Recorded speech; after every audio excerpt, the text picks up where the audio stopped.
د وینز په فیسټیوال کې د غزې جګړې په اړه مستند ډرامه د هند رجب غږ دویم مقام وګاټه. په وینز نړیوال فلمي فیسټیوال کې د غزې جګړې پر خونړۍ واقعي جوړ شوی ډرامایي مستند د هند رجب غږ د سپینو زرو زمری یا سیلور لاین جایزه ترلاسه کړه. دغه اثر چې د فرانسوي تونسي کارګردانې کوثر بن هانیه لخوا جوړ شوی د یوې 15 کلنې فلسطیني نجلۍ دردناکه کیسه انځوروي چې د تیر کال د غزې له ښار څخه د کورنۍ د ایستلو پر مهال د اسرائیلي ځواکونو لخوا ووژل شوه.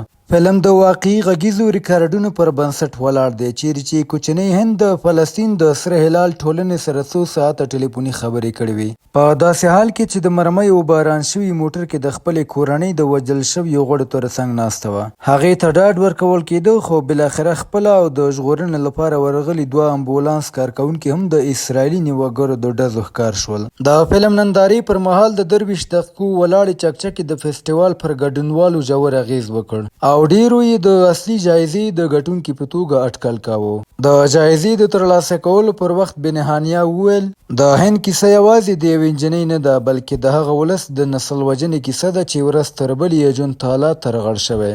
نوموړي زیاته کړه سینما نشي کولی هند بیرته راولي خو کولی شي د هغې غږ وساتي او د سرحدونو اخوا یې ورسوي. د فیسټیوال ستره جایزه طلایي زمری یا ګولډن لاین د امریکایي خپلواکي کارګردان جیم جارموش فلم پلار، مور، خور او ورور ته ورکړل شوه.